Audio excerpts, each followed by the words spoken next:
Seja muito bem-vinda ao podcast Mulher de Verdade, um podcast voltado para mulheres cristãs amantes da palavra de Deus. Eu sou a Carol Belino e hoje você tá vendo, né, que eu tô sozinha aqui, a Bruna não tá. Então, Bruna, um beijo para você. A Esther também não conseguiu estar aqui, nem a Lia. Então, um beijo, meninas, que são as hosts que estão aqui sempre com vocês.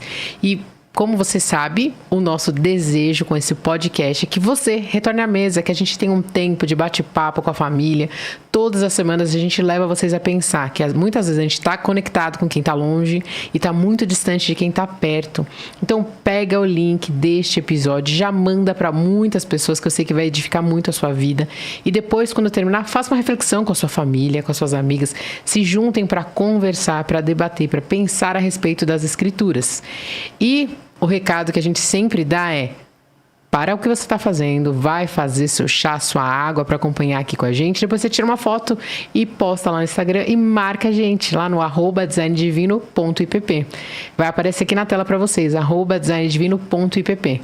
E vocês podem colocar lá quem vocês gostariam que viessem aqui, deixa comentários, ideias do que a gente pode fazer aqui, porque a gente quer construir esse projeto junto com você que está assistindo a gente.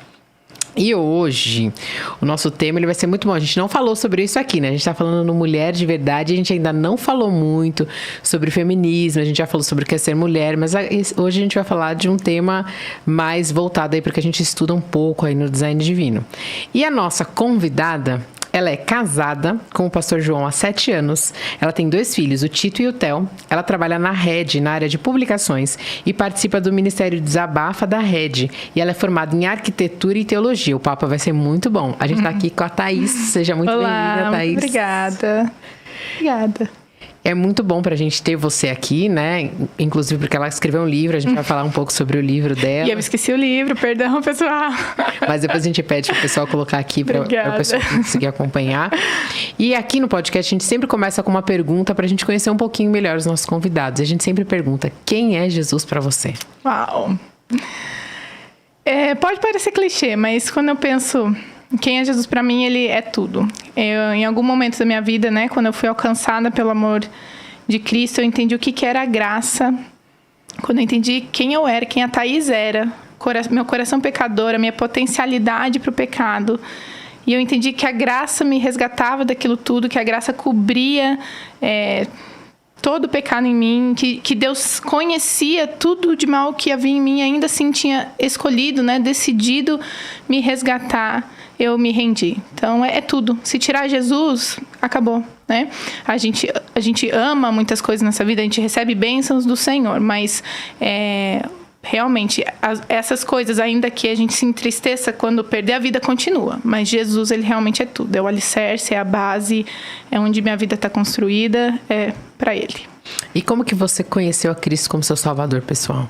Eu nasci num lar cristão, né? Aprendi a ir pra igreja desde pequena, servi, vivia da igreja. Meu final de semana era ir pra igreja. Escola durante a semana, final de semana igreja, servi em todos os ministérios, louvor, adolescentes, jovens. Sempre fui muito envolvida e eu gostava de ficar na igreja.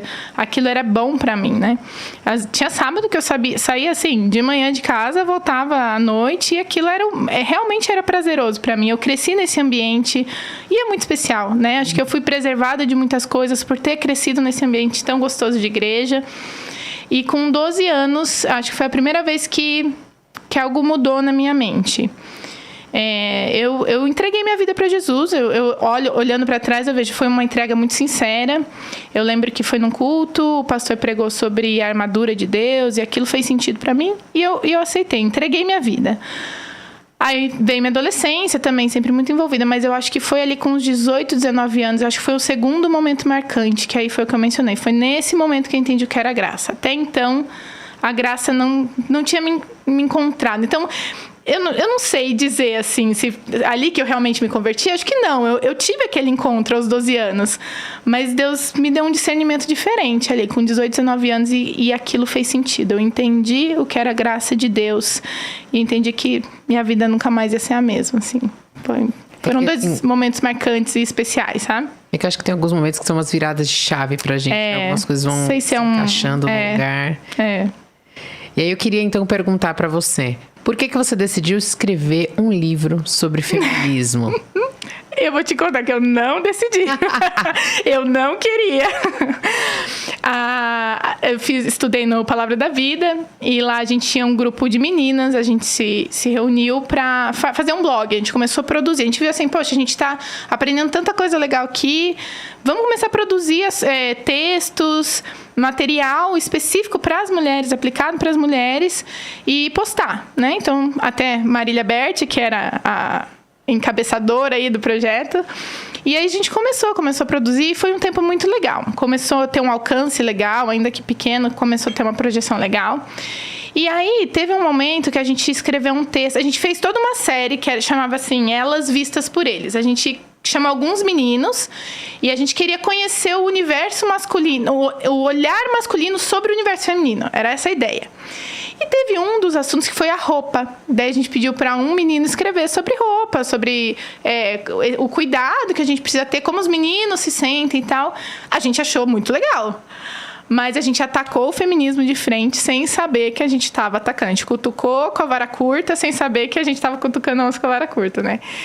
E aí a gente recebeu alguns comentários negativos, a gente assustou, porque pra gente, a gente não viu nada potencialmente perigoso no que estava escrito ali. Mas a gente tocou num assunto, depois a gente aprendeu, né? Que a gente tocou num assunto muito delicado para quem defende a causa feminista aí. E aí a Marília veio falando para a equipe toda, gente, a gente precisa começar a pensar nisso, a gente precisa começar a pensar em feminismo, o feminismo está chegando perto, a gente precisa escrever sobre isso. Eu olhei aquilo e ignorei, eu falei, não, isso aí não é para mim não, querida, obrigada. Eu até escrevi no comecinho do livro, eu falei, gente, quando eu me imaginava escrevendo sobre feminismo, eu me imaginava assim, diante de uma multidão, falando sobre isso e sendo vaiada, sendo criticada, apedrejada, enfim, tudo isso, né? Não queria. Mas acho que Deus foi trabalhando no meu coração, eu fui vendo a urgência disso, como o feminismo estava chegando na igreja. E às vezes nem com a cara às vezes com a cara do feminismo, mas às vezes nem com a cara do feminismo, só as ideias feministas. A gente está falando aí de, né, desde os anos 60, são décadas do pensamento sendo desenvolvido e comprado, aderido pela sociedade. Então hoje a gente tem aspectos do pensamento feminista enraizados na nossa cultura e a gente não chama mais de feminismo. Parece que agora é o jeito de pensar, é o jeito certo de pensar, entende? E acho que a gente entendeu a urgência. Não fui só eu, né? Fui eu e a Lindsay, uma amiga também, fazia parte do blog. E a gente entendeu esse desafio. Começou com uma série de 5 artigos, tinham outras convidadas. Mas aí a gente foi desenvolvendo aquilo, veio a ideia, vamos transformar num livreto? Vamos, sentamos, de um livreto saiu um livro. A gente começou a desenvolver, eu e a Lindsay. E foi uma dinâmica muito legal, né? Às vezes perguntam, como assim? Como que um livro é escrito por 2 pessoas? Foi tão legal, foi tão natural, assim, a gente dividiu os capítulos, eu escrevo sobre isso, você escreve sobre isso, mas assim que a gente terminava, a gente passava para outra, e as duas tinham completa liberdade para mexer, uma no texto da outra. E aí, quando a gente terminou, a gente olhou uma para outra e falou assim, cara, que legal, a gente olha o texto, tem partes que a gente fala assim, eu nem sei mais se fui eu ou se foi a Lindsay, acho que a gente chegou nessa sintonia legal, sabe? De escrever juntas. E foi por essa urgência. Não busquei, não quis. De primeiro até rejeitei a ideia, mas fui entendendo a urgência, a necessidade, vendo que como a realidade estava preocupante, ainda né? E eu falei, então tá bom, Deus, vamos lá. O que o senhor quer com isso? Vamos lá. E qual que é o título do livro? Empoderadas. Muito bom. Depois eu vou pedir pro pessoal colocar aqui. E mais pra frente eu vou pedir pra você explicar um pouquinho mais. É pra cutucar mesmo. É pra ficar com ponto de interrogação. E aí eu queria que você comentasse um pouco. Quais são os maiores desafios, né? Vocês escreveram um livro, vocês pensando no feminismo. E disso que você pontuou. Que aparece na igreja, muitas vezes, que estão muito enraizados e que a gente não percebe que já é feminismo porque já foi superado. Eu acho que tem 2 desafios, viu? Eu acho que o primeiro desafio nem é esse. É primeiro para as meninas que estão se dizendo feministas e cristãs. E sem perceber a incoerência disso. Então, por exemplo, eu acho que, para mim, a palavra fundamental para explicar por que feminismo e cristianismo não podem caminhar juntos. Para mim, é a palavra cosmovisão. O que é cosmovisão, né? A gente normalmente não usa muito essa palavra no nosso dia a dia. É a lente. Eu uso óculos. Eu uso 3 graus de miopia, ceguinha. Tô de lente hoje.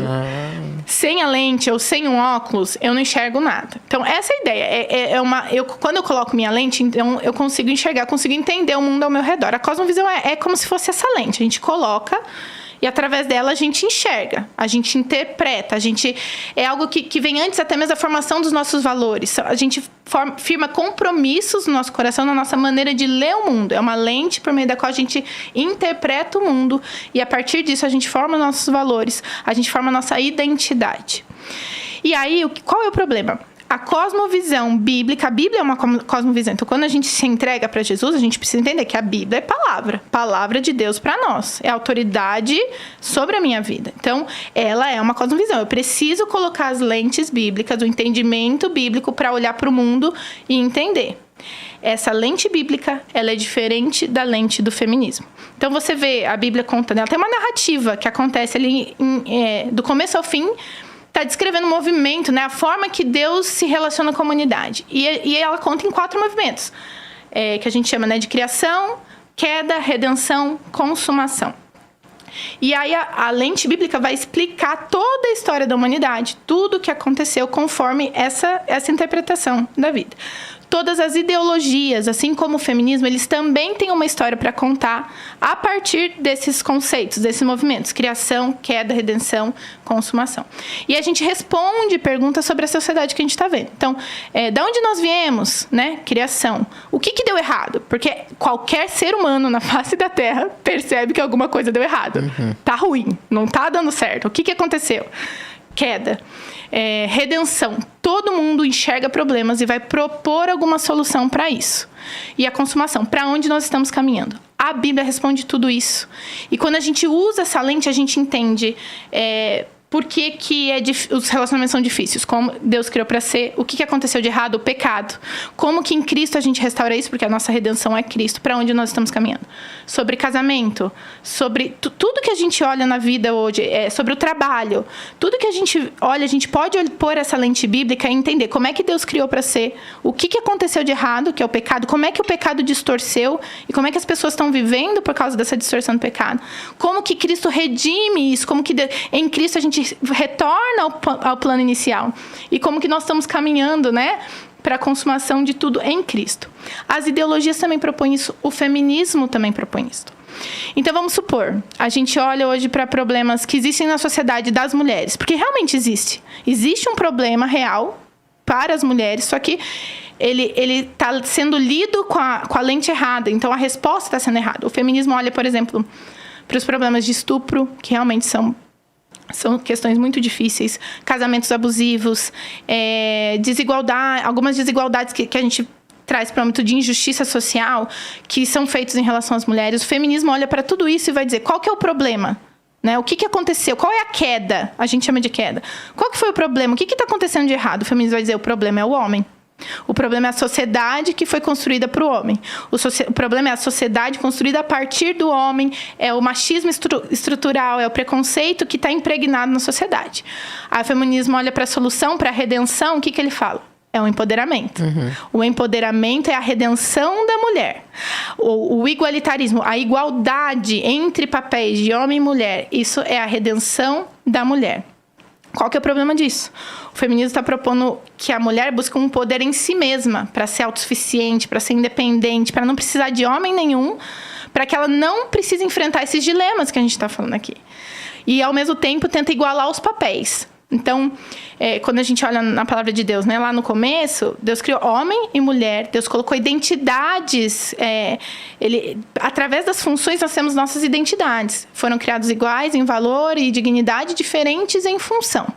Elas querem tirar isso. Quando você tira a função, o passo para você desprezar o gênero é muito pequeno. E se você despreza o gênero, o passo para você desprezar a sexualidade também é muito pequeno. Por isso que o feminismo também está acompanhado de outras ideologias, de outros movimentos, como o LGBT, por exemplo. Então, a queda para o feminismo é o homem. A redenção é a própria mulher empoderada, que iguala os seus papéis. O cristianismo olha para o mundo, olha para os problemas, olha para esses problemas de estupro, de violência, de injustiça contra a mulher, mas não só contra a mulher, para os problemas do homem também, porque homens também sofrem injustiça. E o cristianismo, o evangelho, a Bíblia está dizendo para a gente, o problema é o pecado. O problema tanto do homem quanto da mulher é o pecado. Por causa do pecado, tem hora que a mulher vai ser oprimida, sim, mas tem hora que a mulher vai ser opressora. por causa do pecado, tem hora que o homem é opressor? Sim, eu não estou dizendo que machismo não existe, que é a distorção igualmente do plano de Deus. Mas tem hora que ele também vai ser oprimido. E é por isso que a gente aponta, a redenção está só em Jesus Cristo. Por isso que a gente tenta mostrar para as mulheres, é incoerente você dizer que você é feminista e cristã. Não faz, você pode dizer, mas saiba pelo menos que você está sendo incoerente, porque a forma de ver o mundo, ela é diferente. Então, para mim, esse é o primeiro problema. Para as feministas que acham que elas podem conciliar o feminismo com o cristianismo. Não pode. E aí, em segundo lugar, que daí, para as mulheres cristãs que não se dizem feministas, acho que alguns pensamentos. Essa independência da mulher, as mulheres são muito assim, independência no sentido de eu não preciso do homem para nada. Eu dou conta de tudo, deixa que eu dou conta. Sabe, em coisas pequenas, às vezes nos relacionamentos dentro da igreja mesmo. As jovens já estão vindo com isso. Eu não preciso dos meninos, deixa que eu faço. Sendo que Deus nos criou para caminhar compartilhando vida, tanto homens quanto mulheres. Caminhar complementando suas funções. E isso extrapola os limites do casamento. Não é só para o casamento, é também para a vida em sociedade e na comunidade da igreja. Acho que as mulheres estão tornando os homens banana, porque elas estão tomando a frente das coisas. Meu marido não faz mesmo, eu vou fazer. Só que quanto mais ela faz isso, mais banana ele fica, né? Mais omisso. E elas não estão vendo que por elas tomarem essa frente, isso vai contra o plano de Deus. Era para que elas os ajudassem, ainda que não seja o perfil do marido, seria o papel da mulher ajudá-la a ser quem ele foi chamado para ser em Cristo, né? Então, acho que tem essas distorções. Acho que as duas palavrinhas principais para as mulheres cristãs hoje seria serviço e submissão. Acho que são ideias que o pensamento feminista distorceu. A gente, como mulher cristã, a gente absorveu sem chamar de feminismo. Acho que você viu a redação do Enem, que saiu esses dias? Você viu que também bombou nas redes sociais? Maior polêmica. E aí eu li um artigo e a frase em destaque era assim... Tinha uma outra frase atrelada, né, no artigo e dizia assim... Isso que você chama de amor é trabalho não pago. Eu acho isso absurdamente perigoso. Porque a gente está perdendo o senso de servir por amor. O que Jesus nos ensinou? Né? Jesus veio ser o servo do Senhor. Ele veio para servir, ele veio lavar os pés dos discípulos, não só dos discípulos, daquele que o trairia. O que Jesus fez diante do seu traidor, cuja traição levaria à morte? Ele lavou os pés, ele serviu. E a gente está nessa batalha, nessa luta de não querer ser inferior, de olhar para nossa casa ou para coisas que nós fazemos por serviço, né? E a gente quer ganhar por aquilo, ganhar reconhecimento ou ganhar salário. Tem outro artigo mais antigo esse que fala que se uma dona de casa ganhasse um salário seria de 12 mil reais. Gente, isso só deixa a gente insatisfeito porque a gente está perdendo esse senso. Eu sirvo por amor. É sem querer retribuição. Esse amor que eu aprendo de Deus. O amor nosso, natural, ele é egoísta. A gente ama quando a gente quer retribuição, né? A gente ganha alguma coisa em troca. Então, acho que o senso do serviço está sendo perdido, de servir por amor. Eu, até nesse meu tempo recente, meu filhinho mais novo tem 2 anos. O primeiro ano foi muito difícil. Eu lembro que eu li um trecho de um livro e ele acordava muito à noite, né? E mais de 1 ano sem dormir uma noite inteira de sono. Eu lembro que eu estava numa fase muito cansada e eu li um trecho, uma frase num livro que dizia assim: um amor escondido despedaça o ego. E Deus usou aquilo para falar comigo, sabe? Sabe aquelas noites que ninguém tá vendo você, que você tá difícil levantar pela 3ª, 4ª vez, que você tá exausta, que o seu humor já tá totalmente quebrado? Deus está usando aquilo para quebrar o teu coração, despedaçar o ego no sentido de nos tornar mais humildes, né? É isso que o servir por amor faz. Torna o nosso coração um solo fértil e humilde para o Senhor agir. E a submissão, né? Tem lugar que se você fala a palavra submissão, você vai ser apedrejado. Entender que a submissão é um princípio do Senhor que nos foi dado como proteção. Aos olhos de Deus, a submissão é a proteção, é a provisão do Senhor para a proteção da mulher. É para o homem se colocar à frente e falar: deixa que eu encaro o tranco e eu vou cuidar de você. Vamos caminhar junto. Se colocar debaixo desse guarda-chuva de proteção que Deus deu para o homem. E olhando para o mundo, a gente vê assim, tanto o papel da mulher quanto do homem também está distorcido. Os homens estão se tornando mais omissos. Então, eles também têm que resgatar no Senhor o papel deles, assim como nós. A gente precisa ter esse resgate, entender que a submissão veio do Senhor. Se a gente olha para a submissão, eu olho para Deus, falo: Deus é bom, Deus me salvou, me resgatou. Mas eu olho: não, mas submissão não é bom. Estou dizendo que Deus não é totalmente bom. Então, isso revela incredulidade no meu coração, falta de temor à palavra de Deus. Então, acho que nas ideias que tem consumido as mulheres cristãs, mesmo sem dizer que são feministas, seria serviço e submissão. Acho que seria o top 2 aí da lista, sabe? E você falando dessa questão do serviço, eu li a Nathalie Campos escreveu e achei muito interessante essa questão da redação do Enem. Ela diz, quem nunca se sentiu invisível no seu trabalho? E ela vai levantando vários tipos de profissão. Ela, você é um vendedor. Quantas vezes a pessoa passa na loja, ela nem enxerga que você tá ali. Então são ideias que são plantadas que elas não são verdadeiras, porque todo mundo se sente invisível em algum momento. E a gente vira vida. escravo disso. Se a tua necessidade é ser reconhecida, isso vai te escravizar. Então eu achei muito legal você trazer isso por essa questão. Porque é uma mentira que é plantada. Porque todo mundo passa por isso, passa por todas essas questões. E a gente precisa procurar mais o exemplo de Cristo mesmo. Do que aquilo que a gente está procurando preencher com outras coisas. E vai ter 2 caminhos. Você pode olhar pra isso e ficar amargurada. É verdade, ninguém me vê. Eu tô aqui de capacho. Ninguém tá reconhecendo o que eu tô fazendo. Ou você pode olhar pra isso e ver, poxa, Deus está usando isso pra moldar meu coração. Pra me ensinar a ser mais humilde. Pra me ensinar a ser mais temente, voltar meus olhos para Ele. A gente que precisa escolher qual o caminho seguir. E aí você fala, eu fico lembrando muito que eu li um pouco, né? Que eu não tenho muito estômago para ler a Simone de Beauvoir, a Beth Friedan. E eu lembro que uma das frases que me marcou muito, ela disse, será que nós somos feitas só para isso? Para fazer biscoitos, né? E arrumar a cama e cuidar da casa?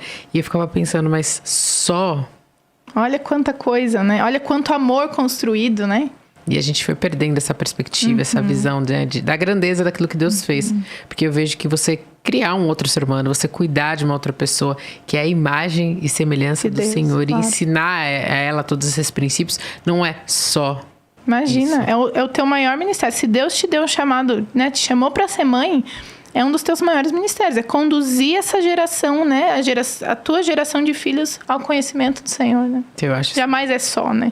E a Beauvoir disse, inclusive, que nós somos frágeis. Ela escreveu um livro chamado O Segundo Sexo. Justamente por isso. Porque a mulher é frágil, porque ela menstrua. Ela é frágil porque ela gera. E esse é um período de vulnerabilidade na vida da mulher. Então, qual que é a solução para ela? Vamos eliminar tudo isso?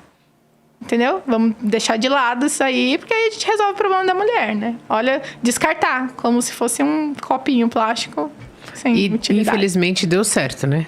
Infelizmente. Com muitas coisas. Elas conquistaram gerações, né? E eu fico vendo até na forma que a gente se relaciona com o nosso corpo hoje, como a gente valoriza, como a gente entende. Eu já tinha visto há muitos anos, mas agora é muito mais presente essa questão do útero, no útero não, né? De você gerir uma criança fora, esses bebezinhos que você põe um cinto, uma cinta na barriga e você vai sentindo as sensações, porque você não pode engordar, porque você não... Eu falo, gente... Que é isso, né? Porque estraga o corpo, como que eu vou viver com o meu corpo? Então, é uma coisa muito doida, assim, que a gente tá vivendo. É uma inversão de valores muito absurda. A gente tá numa geração que é uma pet mais do que criança. Não tô falando contra, se você tem seu cachorrinho, mas a minha questão é a inversão dos valores, né? A vida humana tem sido descartada. E as pessoas estão tendo quarto pro cachorro, estão dando tratamento de gente pra bicho, né? Então, é muito triste. Quando eu vejo isso, eu só penso, Senhor Jesus, volta, Senhor, volta. E sabe o que é interessante também? Eu acho que a gente até cita no livro esse dado. As mulheres não estão mais felizes. A gente olha, a gente tá em 2020... né, décadas aí de movimento feminista. Você olha para essas conquistas, você olha para a agenda feminista, elas conseguiram incutir muitas ideias e conseguiram muitos dos direitos, eu vou pôr entre aspas, né, porque elas têm uma visão meio enviesada da história. Você olha para as mulheres, elas não estão mais felizes do que elas estavam lá na década de 60, quando o movimento explodiu.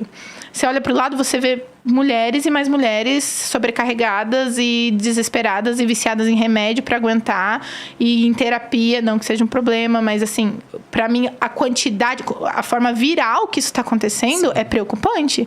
A saúde emocional das mulheres não está melhor, as mulheres não estão mais felizes. E tem dados estatísticos, não do Brasil, né, que a gente não faz muito isso, mas dados americanos de que as mulheres não estão mais felizes agora com essa quantidade de direitos que elas conquistaram. Porque quando a gente quer viver a parte daquilo que o Senhor criou para nós, a gente não vai ser feliz. E a gente tem essa ilusão de que a gente vai... E a gente estuda um pouco isso, né? No eixo lá do design divino. Elas vão dizer, olha, quando Eva fez a vontade dela, Ela achou que estava fazendo uma boa escolha. E não foi bom pra ela. Por que você acha que você viver a sua vontade vai ser algo bom pra você? Não foi, não deu certo pra ela, não deu certo pra outras mulheres, que elas vão citar Provérbios 7, que vai falar da mulher adúltera. Não é bom pra ela, e tem outros exemplos que não foram bons porque você acha que pra você vai ser bom. Mas a gente quer sempre viver a parte, né, daquilo que o Senhor tem preparado. Às vezes até a nossa obediência, às vezes a gente quer obedecer na força do nosso braço, que também tá errado. Né? Leva a gente pro outro lado do pêndulo, pro outro extremo. Querer fazer o certo sem depender do Senhor, na nossa própria força, vai levar a gente também para um legalismo, um moralismo que também não agrada o Senhor. Então, a resposta é sempre: dependa do Senhor. Né? Até para obedecer a Ele, você precisa depender dele. Né? E não é uma tarefa fácil. Oh, meu Deus, não. E agora... É muito solo quebrado aqui, batido, né? E é isso que a gente não quer, né? Porque a gente não quer... Eu acho que cutucar essas feridas dói muito. A gente vai ter que rever valores, padrões. Porque são coisas aprendidas a vida inteira, né? E eu lembro daquele texto que fala que Deus rejeita corações orgulhosos, né? Quando a gente não quer abrir o coração pro Senhor, isso é orgulho. Ah, não, vai doer muito. Ah, não, vai dar muito trabalho. Isso é orgulho. Por isso que eu acho que às vezes Deus permite situações que destroçam a gente por dentro, porque aquilo produz um terreno fértil no nosso coração, de olhar para você e falar: não, Deus, eu achava que eu conseguia, mas eu não consigo. E aí sim, Deus dá graça aos humildes, mas às vezes a gente precisa ser humilhado pelo próprio Deus, pelas circunstâncias da vida, porque a gente pare, a gente, né, se desarme, tire toda a armadura de luta para tentar fazer do seu jeito e falar: não, Deus, tá aqui, não consigo, me ajuda, né? Você falando isso, eu só consigo lembrar do Senhor dos Anéis, que tem uma cena pra mim que ela é muito emblemática, sempre quando eu penso no meu coração nessas questões, quando o Frodo tá com o anel e o tio dele, o Bilbo, fala assim: deixa eu só dar uma olhadinha nesse anel que era meu. E aí a hora que ele vai pegar, assim, sai todo o pior dele, assim, na expressão facial dele, de que eu quero isso aqui de volta, eu quero pra mim, porque a gente não, eu acho que a gente não tem dimensão. O Abercampos tem uma pregação que ele fala sobre isso. Nós somos manchados na raiz. E o nosso problema, ele é muito mais profundo do que a gente imagina. Então, quando a gente acha assim: não, agora tá legal, eu tô bem. Não, tem muito mais, é mais profundo. E às vezes surge de um lugar que você não tava esperando, né? Como a gente precisa desesperadamente. A gente pensar que é a nossa natureza pecaminosa. Então, o natural é voltar ao pecado. É só em Cristo, né? É só pela redenção de Cristo em nós que a gente pode viver essa transformação do Espírito Santo. Porque senão a gente vai sempre querer voltar pro natural. Vai sempre ser mais natural. Mas em Cristo, nós temos a liberdade de dizer: não, não quero, né? Mas é em por Cristo. Isso que eu sempre faço esse apelo para elas. Aí quando eu faço isso, eu olho lá para elas. Que a gente precisa estudar as Escrituras. A gente precisa conhecer a Bíblia, a verdade, Amém. A palavra de Deus. Não tem outro caminho, outro recurso, né? Porque se é natural, a gente tem que... Não tem jeito. Tem que ser o livro de cabeceira, gente. A Bíblia tem que ser o livro de cabeceira. Não gosto de ler. Não, a Bíblia não tem opção para não gosto de ler a Bíblia. A Bíblia você precisa ler, né? E acho engraçado. A Naná que fala isso. Ela fala: olha, nós somos o povo do livro. Deus deixou um livro pra gente. Se ele deixou um livro, talvez ele tenha interesse que a gente leia esse livro. Eu acho só talvez, né? Só pra... Fica a dica aí, pessoal. E falando em livro, então agora eu queria que você falasse um pouquinho do Porquê Empoderadas. Falo. Vou pegar a foto aqui, porque a pessoa aqui esqueceu. Ai, gente, minha cabeça. Muitas coisas. Tá aqui, ó. Eu trouxe. Se puder projetar aí, me ajuda. Mas queria até te mostrar pra você entender, Carol. A gente chamou de empoderadas. É provocativo, é pra cutucar. É pra alguém passar por uma livraria cristã, olhar ali, um livro chamado Empoderadas, numa livraria cristã. O que é isso, né? Porque hoje a gente fala de empoderamento, você quase que associa diretamente ao feminismo. Então, beleza. Primeira coisa, empoderadas. A gente queria cutucar. Embaixo a gente pôs nossa frase, né? O nosso subtítulo, repensando a nossa fonte de poder. O que a gente quer fazer? A gente quer cutucar uma reflexão. Vamos pensar? Qual que é a sua fonte de poder? Da onde vem o poder daqueles que amam o Senhor, né? E aqui, ó, a gente colocou um desenho nessa capa e ele é intencional. Se a gente virar esse desenho de ponta cabeça, ó... Nossa, que interessante. Se você conhece um pouquinho de feminismo, esse símbolo aqui, ó, é o símbolo da biologia, é o símbolo do empoderamento. Esse desenho é o símbolo do empoderamento. É um círculo com uma cruz embaixo. Então, esse é o símbolo da biologia para o feminino. E aí tem esse bracinho aqui representando força. Então, esse desenho é exatamente assim. É o símbolo do feminismo para falar do empoderamento da mulher. Quando a gente virou ele de ponta cabeça, a gente teve exatamente a mensagem que a gente quer passar com o livro. É uma cruz. Né? É a cruz de Cristo que dá esse poder, que traz esse poder para nós, mulheres. Essa é a proposta do nosso livro. O nosso poder não está em nós. O nosso poder vem do próprio Senhor, para nós sermos as mulheres que Ele nos chamou para ser. Então, a gente invertendo o desenho, a gente tem a exata ideia que a gente quer passar. A gente quer inverter essa ideia de empoderamento e trazer a verdade. Como assim? Que poder? Nós temos poder? Algum poder em nós? Não, em nós nenhum. Mas Atos 1:8 vai dizer, né? Recebereis poder ao descer sobre vós o Espírito Santo. É o Espírito Santo que nos capacita a ser quem Ele quer que nós sejamos. Recebereis poder para serem minhas testemunhas. Ser testemunha do Senhor não é somente você falar de Jesus para alguém que não sabe, mas é você viver o que Ele te chamou a viver. Tem muitos textos bíblicos que vão dizer que o teu modo de viver tem tudo a ver com a fé que você professa. Uhum. Tito 1 vai falar de um grupo de pessoas que diziam amar o Senhor, mas o negavam pelo seu modo de viver. Ou seja, o nosso modo de viver precisa ser condizente com o Deus que nós dizemos amar. E Ele nos deixou um manual, né? Nos deixou a sua palavra. Tem tanto texto específico para nós, mulheres, para a gente ler e entender qual que é a feminilidade que Deus tem para mim, o que Deus tem para mim como mulher. E a resposta está ali. A gente precisa só se desarmar, até mesmo dos nossos conceitos distorcidos, e entender qual é a vontade de Deus ali, que Ele nos deixou de forma soberana. Nossa, eu achei demais. Essa é a ideia. Achei muito boa a intenção, assim, e até a sacada, né? Uhum. E quando a gente lê Empoderadas, realmente as pessoas vão pensar o que elas estão querendo dizer com isso. E acho que é importante provocar, mexer, para as pessoas refletirem. Sim. A respeito disso. Porque tem gente que fala, nós somos empoderadas pelo Espírito, mas também é só da boca para fora. Uhum. Porque a gente não está procurando. Não, a gente tem que assumir, não há poder em nós. Nenhum poder em nós, né? E aí vocês passam um pouco pelo feminismo no livro e depois... Passamos. Eu gosto, assim, como eu disse, né? A gente falou do feminismo porque precisa. Não vou te dizer assim, é um assunto que eu amo falar. Não. Mas pra gente chegar na feminilidade que Deus tem pra nós, a gente precisa passar pela maior luta, o maior conflito da mulher hoje, que é lidar com essas ideias que tem distorcido, tem sido uma guerra direta, né? Não dá hoje para falar sobre ser mulher e não pensar nessa... Eu conversei com uma menina de 9 anos que teve aula sobre a luta das mulheres na escola. Então, assim, não é brincadeira. Elas estão vindo com tudo. Então, assim, pra gente falar hoje do que Deus tem pra nós, como mulheres, a gente precisa olhar pro que foi distorcido, pra luta que tá tendo aí fora, pra distorcer, né, a vontade de Deus. Um dos textos que me fez também encarar esse livro é 1 Coríntios 10, que vai dizer que as nossas armas não são humanas. Eu não vou falar exatamente como está lá, mas que as nossas armas não são humanas, mas poderosas em Deus para lutar contra todos os argumentos que se levantam contra o conhecimento de Deus. Uhum. A gente está falando de luta espiritual aqui. A gente está falando de mente. Por isso que Romanos vai dizer que se render ao Senhor, né, é uma transformação de mente. O nosso modo de pensar precisa ser transformado.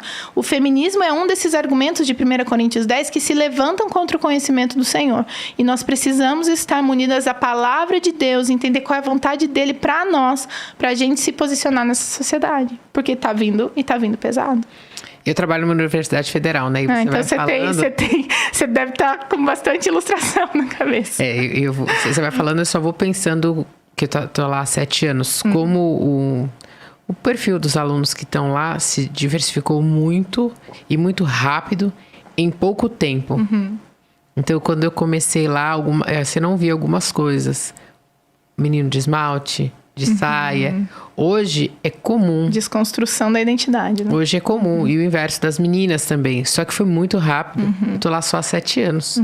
E até na configuração das famílias, assim, eu fui avaliando. Eu não cheguei a fazer uma estatística, nem posso falar dessas coisas, né? Mas muitas famílias agora não tem mais mãe. Uau. A maior parte das famílias, só o pai com os filhos. Cadê sua mãe? Ela foi embora, Antes era o contrário, né? Antes era o homem que ia embora, quando eu comecei a fazer, não tinha. E agora tá cada vez mais crescente isso. Então, é um curto período de tempo em que essas mudanças estão acontecendo no nosso país. E a gente, às vezes, tá sentada na nossa torre de marfim, achando que isso não vai chegar, isso não vai acontecer comigo, isso não me afeta. E eu fiquei muito impressionada com o que a gente viveu nas eleições, não pelos resultados das urnas, mas por ver muitos adolescentes defenderam algumas pautas que os pais não defendiam.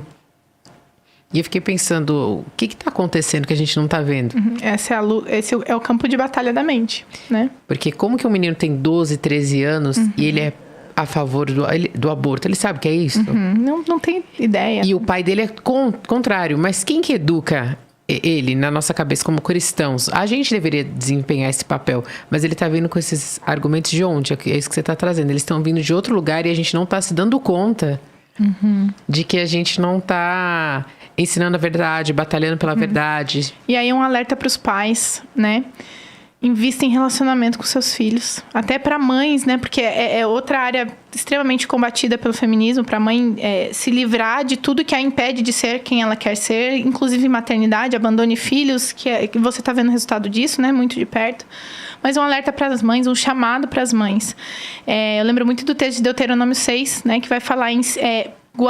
ame ao Senhor de todo o seu coração e guarde no seu coração tudo que você aprende do Senhor e ensine aos seus filhos, repita para os seus filhos, enquanto você está andando, enquanto você está na mesa, enquanto você vai se deitar.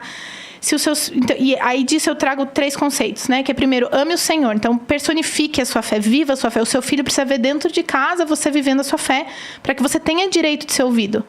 Quando você for falar diferente do que o professor dele está falando na escola, ele precisa olhar para você com autoridade. Falar, não, eu confio no que minha mãe está falando. Então, personifica, viva a sua fé.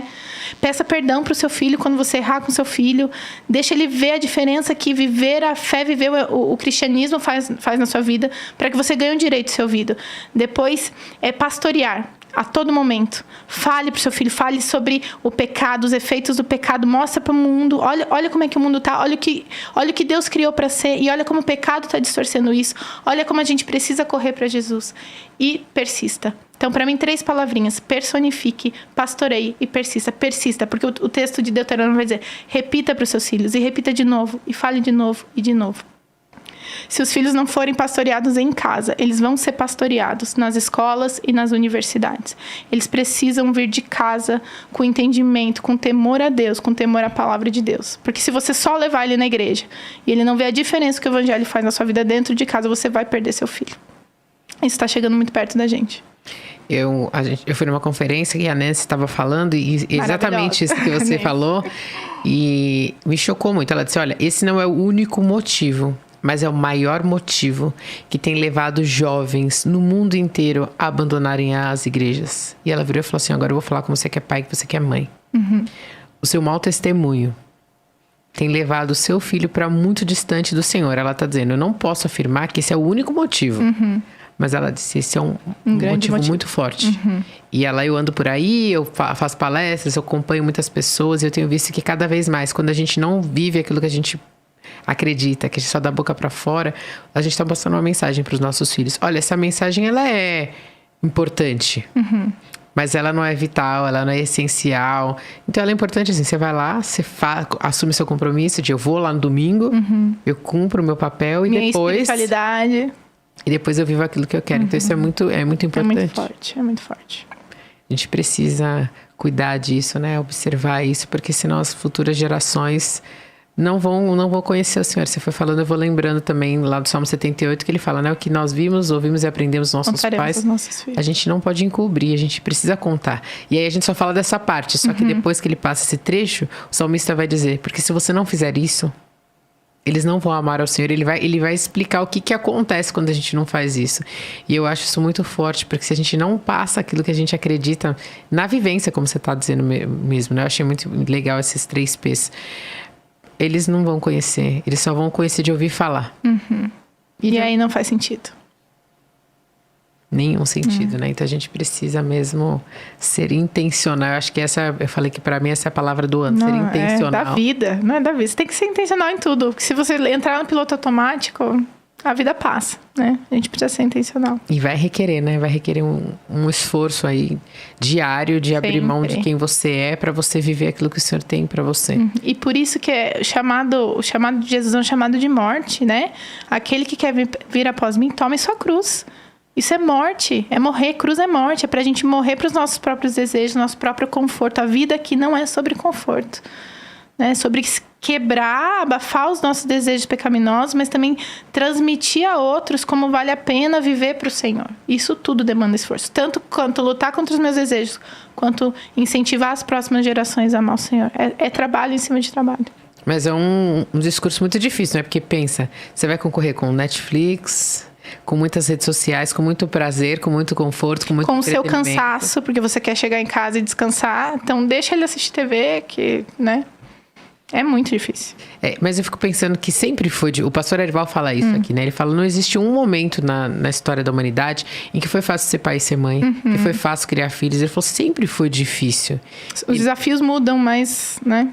E é importante, né? A gente pensar nisso. Sempre foi difícil, sempre vai ser difícil, sempre vai ser desafiador, mas a gente não conta só com a nossa força. Não, graças a Deus. Que eu acho que isso é o mais... Eu comecei a ler Maternidade Ressurreta e falei, todas as mulheres deveriam ler esse livro. Eu achei ele fantástico, porque ela vai dizer, olha, a maternidade precisa da redenção, ela precisa do Senhor Jesus Cristo todos os dias, porque trocar fraldas é uma tarefa muito exaustiva, fazer coisas repetitivas, igual você falou, você tem que persistir, você tem que falar, e fala de novo, fala mais uma vez, e fala. E é um trabalho que ele não tem uma recompensa imediata. Não. E talvez você não vai ver, enquanto você educa, sabe, não é só, né, a gente precisa conduzir ao Senhor, mas enquanto isso você vai lidar com estresse, com birra, com desobediência, isso te tira do teu prumo. E em tudo isso a gente precisa condicionar o nosso coração ao Senhor, para que então a gente transborde para os nossos filhos. É desafiador. Então, se a fonte de capacitação não vier do Senhor, a gente desanima, né? E a gente precisa, né, disso, assim, pensar nisso. E aí eu queria que você compartilhasse um pouquinho, porque ela tem um podcast, gente. Ela participa de um podcast, ela é chique. Ai, meu Deus. E aí eu queria que você contasse um pouquinho pra gente qual que é a proposta do podcast de vocês. Por que vocês começaram com esse podcast também lá na igreja? Eu sou da Red, né? Igreja Red lá em Indaiatuba, Igreja Batista Redenção. E a Red é uma igreja recente, se você for ver a história dela, né? Tem aí 10 anos, tá crescendo. Teve um boom ultimamente. Não existe um ministério especificamente para as mulheres, encontros regulares, isso não existe. Mas há necessidade, né, de passar ensinos específicos para as mulheres, de criar um senso de comunidade, de dar voz às mulheres da nossa comunidade. Então, a gente criou esse ministério que é online. Então, com gravação de podcasts, testemunhos, entrevistas de mulheres que têm vivido experiências importantes com Deus, que têm algo a ensinar de Deus, e ele é todo online. Então, é para esse fortalecimento mesmo. A gente dá espaço para as mulheres da nossa comunidade também de compartilharem seus testemunhos de vida, às vezes chamar alguém de fora. E a gente pensa em temas e propostas que nos ajudem, né, como mulheres. A gente tenta sempre aplicar, fazer um transporte muito específico para dilemas que são naturais a nós. No momento a gente está fazendo, e o nome é Desabafa. Que legal. A gente tem o Instagram lá, tá no canal da Red, né, Igreja Red no YouTube. E tem vários temas. O último a gente está conversando sobre as obras da carne e o fruto do Espírito, e trazendo isso para perto, porque às vezes a gente lê uns nomes cabeludos e a gente, isso aqui não é para mim, né? A gente, por exemplo, sensualidade, pureza sexual, não. Vamos cavar mais fundo? A ideia é pegar cada uma daquela lista de obras da carne, né? Que o autor vai descrevendo ali, Paulo vai descrevendo a natureza humana, pegar cada uma daqueles itens da lista, vamos trazer para perto, vamos cavar mais fundo, ver se não tem algo em nós, e a gente tenta trazer, né, para perto, para nossa... Como é que eu lido com isso no meu dia a dia e como que, então, eu sou dominada pelo Espírito Santo para lidar com isso. Essa é a ideia. Tá mais fresca na cabeça, porque a gente está trabalhando agora. Mas a ideia é trazer temas que sejam naturais a nós, sejam dilemas femininos, instruir as mulheres na palavra. E o legal do online é que você acaba também indo além dos limites da própria igreja, né? Então, tem muitas mulheres de outros lugares que acompanham. Então, a ideia é crescer, né? Fortalecer as mulheres a um relacionamento mais crescente com Jesus. É importante que focado nas escrituras, né? Porque eu vejo que tem muita... Sempre, a partir da palavra. Tem muitas mulheres que se propõem a conversar, mas a gente conversa muito só sobre o universo feminino também. Sim. E aí a gente acaba ficando muito restrita, né? Porque aí fica uma teologia muito só da feminilidade, quando a Bíblia não é só sobre isso. E cuidar com eu acho, né? Nossos papos normais. Eu acho. Você acha? Mas o que a Bíblia diz? A gente precisa saber o que a Bíblia diz, né? E buscar na palavra sabedoria e instrução para nossa vida. E aí eu vou fazer uma pergunta que eu não tinha combinado com ela, mas Ai, meu Deus. Mas é que eu acho importante, assim, por que você decidiu estudar teologia? Eu amo muito a palavra de Deus. Amo mesmo. Eu li pela primeira vez quando eu era adolescente. Quando ninguém mais falava disso, eu fui lá, eu tinha vários textos que falavam, Deus, não estou entendendo. Mas eu vou ler até eu entender. E eu comecei a ler, comecei a estudar. Aí eu ganhei de um amigo uma Bíblia que eu queria muito, uma Bíblia de estudo. Nossa, eu devorei aquela Bíblia. Li os comentários, li as notas. E falo, Deus, está tudo aqui. Por que a gente não lê? Simplesmente não lê.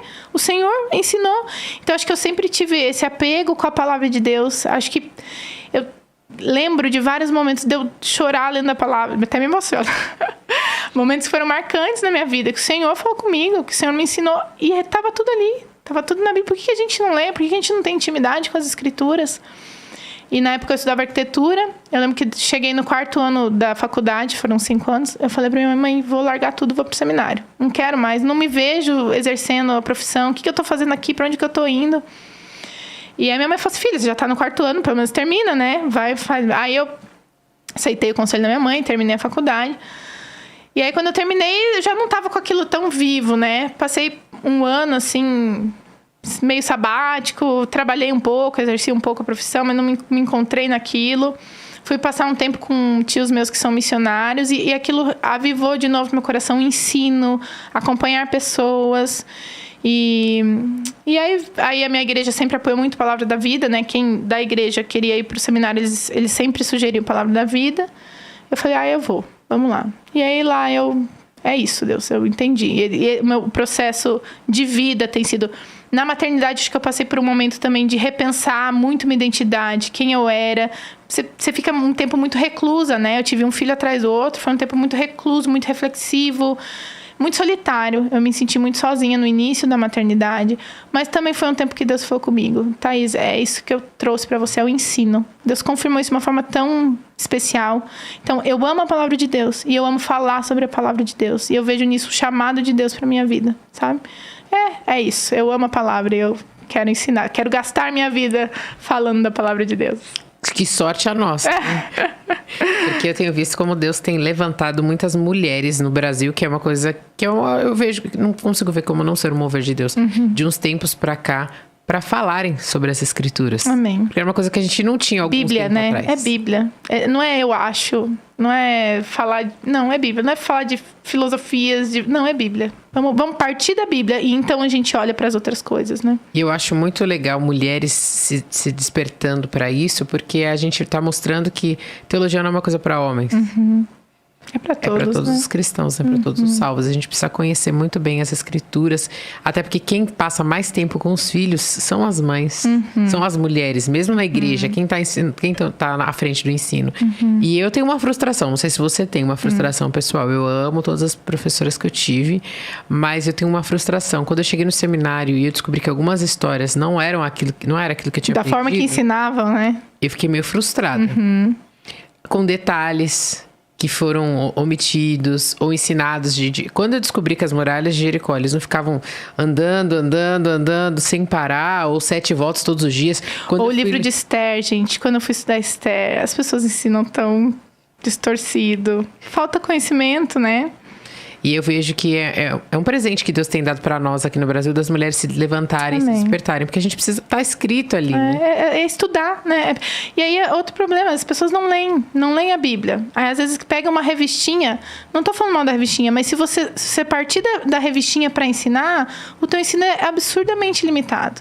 Conheça a palavra do Senhor para então você pegar um estudo guiado e poder transmitir aquilo. Mas tem a ver com compromisso pessoal. Conhecer a palavra é compromisso pessoal. Tem tanto recurso, bíblias de estudo tão ricas.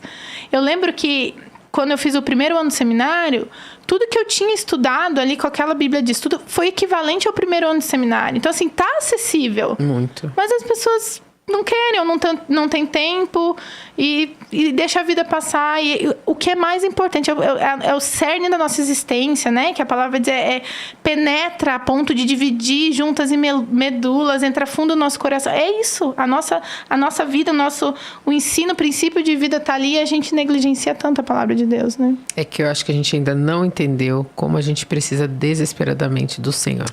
Que eu acho que a hora que a gente entende, a gente começa a mergulhar mais nisso, né? Começa a procurar, começa a ler. E a gente não entendeu isso ainda. Essa é uma mensagem que fica martelando bastante na minha cabeça, né? A gente foi manchado na raiz e não tem como... eu posso tentar me entorpecer com todo esse entretenimento que a gente tem. Mas isso não vai resolver um problema estrutural, né? Da nossa natureza. E eu acho que quando a gente começar a entender isso, que a gente precisa estudar pra gente se relacionar com o Senhor. Não é pra gente ensinar. Eu falo isso pras mulheres aqui. Não adianta você sentar e estudar pra ensinar. Você tem que estudar pra você. Se você quer se relacionar com o Senhor. E aí você vai ensinar. Até porque ensinar algo que você não vive é hipocrisia, né? A gente precisa primeiro viver para então ensinar. E ensinar nem no âmbito só de uma sala de escola bíblica. Não, às vezes no relacionamento interpessoal com uma amiga. Pra gente compartilhar. Vamos viver para então aquilo transbordar em nós e a gente compartilhar com os outros, né? Mas é um desafio muito grande. Com certeza. Não, com certeza.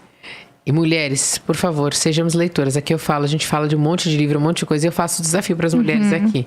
Se você não tá lendo nada, leia a Bíblia. Isso, por favor. Pelo menos a Bíblia. Tem que ser o livro de cabeceira. Não tem jeito. E eu sempre repito isso aqui. Que eu conheci uma mulher que ela falou, olha... você é brasileira, né? Sim. Você fala português? Sim. As Bíblias do seu país estão em qual idioma? Em português. Então... Qual a dificuldade que você tem de entender o que está escrito ali? Claro que você precisa da iluminação do Espírito Santo. Ela falou, mas é fácil. Você abre o texto e fala, Espírito Santo. Me ajuda.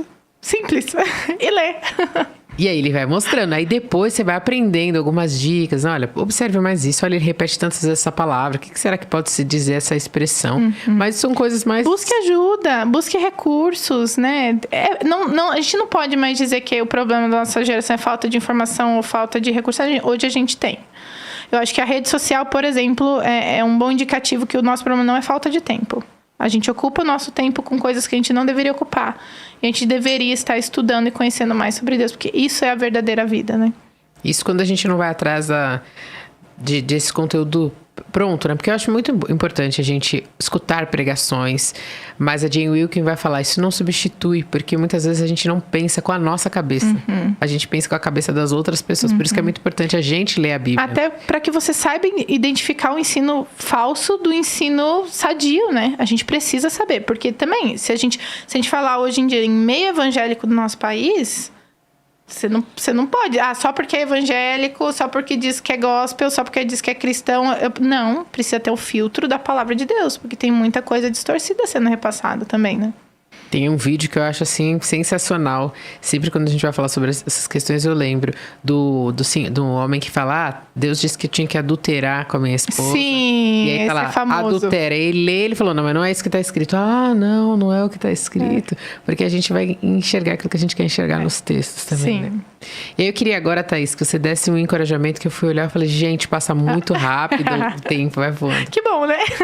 Que você desse um encorajamento para quem tá assistindo a gente aqui, para de repente entender um pouquinho mais do que é o feminismo, para as mulheres estudarem a palavra.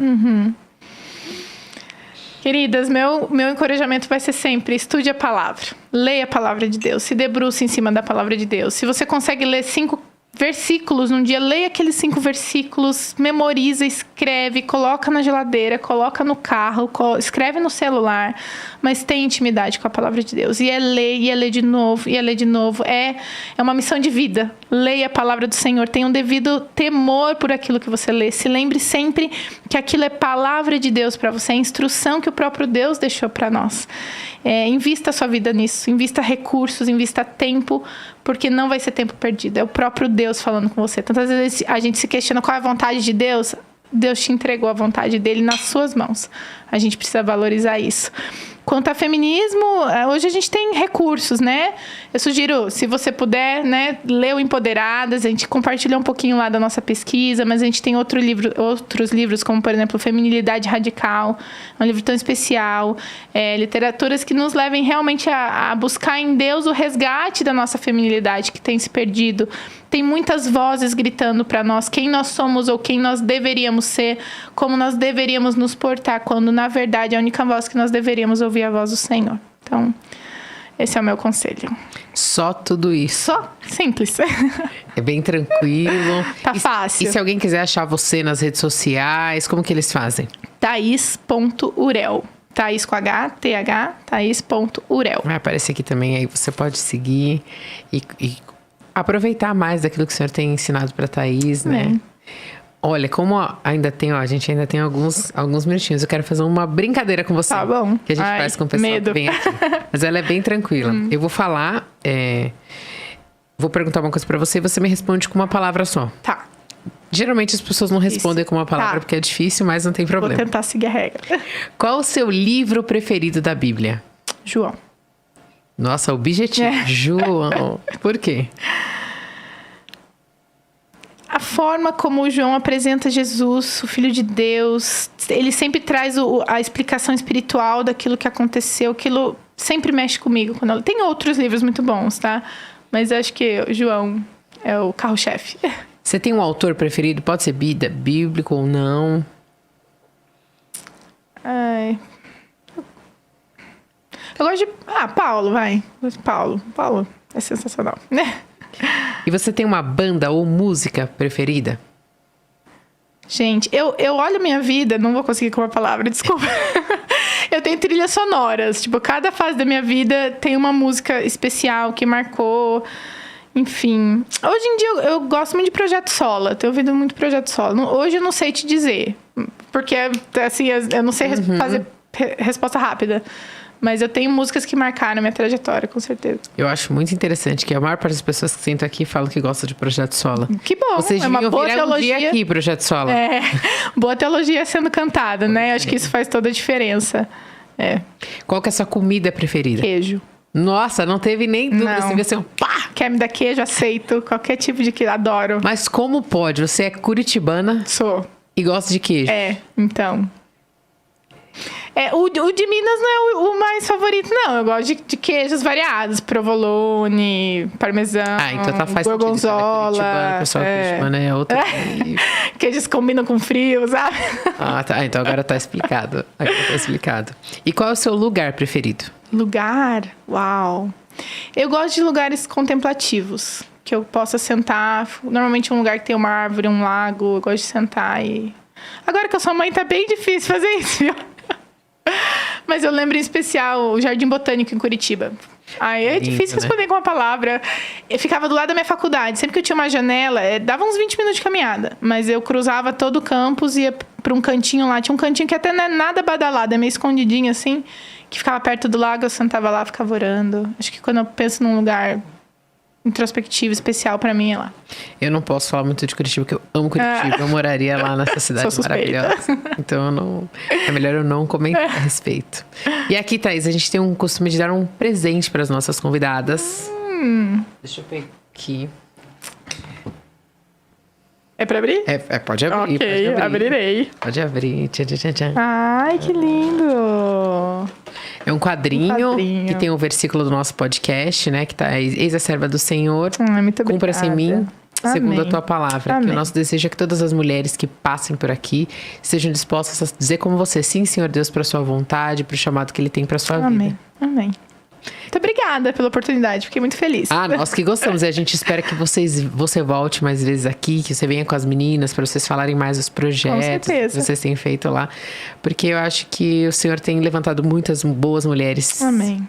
Para que o Ministério Feminino no Brasil cresça. E a gente ora para que ele se expanda mesmo, para que a gente vá para os 4 cantos da nossa terra e alcance as mulheres com as verdades do Evangelho, que são muito preciosas. Amém, com certeza. E tem sido muito deturpado. Então, que manda um beijo para as meninas lá. Pode deixar, pastor. mandarei. E agora a gente quer falar com você. Mas antes disso, aonde que as pessoas podem achar o seu livro para vender? Tá. Distribuidora Plenitude. Tem aqui em São Paulo, ficar mais barato o frete, né? Se for fora do estado, em São Paulo, daí no site da Peregrino, que é a editora do livro. E a Ezion, a gente vai pedir para vender aqui no site. Obrigada! A gente vai pedir para que você possa adquirir também. Aí a gente vai ver se eles arrumam um cupom de desconto. Escreve aqui que a gente quer o cupom de desconto. Quem sabe eles arrumam um cupom de desconto pra gente também aqui. Para vocês adquirirem esse material, que é muito bom, muito importante. Eu acho que ele vai ser muito útil para a igreja brasileira. Amém. Porque a maior parte dos livros que a gente tem, eu acho que só tem um que é escrito por uma brasileira. Todos os outros são escritos por americanos, né? São traduzidos. Sim. Isso foi também uma coisa que a gente conversou, né? Até quanto ao feminismo, até livros cristãos que falam do feminismo eram todos traduzidos. Então você nunca trazia um panorama brasileiro. A gente tentou fazer isso no livro. A parte histórica é um pouquinho mais maçante, aí nem sempre eu toco, mas é legal, assim, pra gente ver que tem também, a gente precisa entender o que aconteceu aqui, né? Aqui no nosso país, pertinho da gente. Agora eu já preciso ler. E você, agora que faz design divino aqui na IPP, tem que ler esse livro. É obrigatório. Então, muito obrigada. Que Deus abençoe. Imagina, e agora sim, meninas, nós temos um encontro marcado todas as semanas e a gente espera vocês aqui na semana que vem. Mas antes, pega esse link e manda para um monte de gente, porque eu tenho certeza que abençoa a sua vida e vai abençoar a vida de muitas mulheres, de muitas pessoas. Então, que Deus abençoe vocês e a gente se encontra na semana que vem. Um beijo e até lá. Um beijo. Tchau, tchau.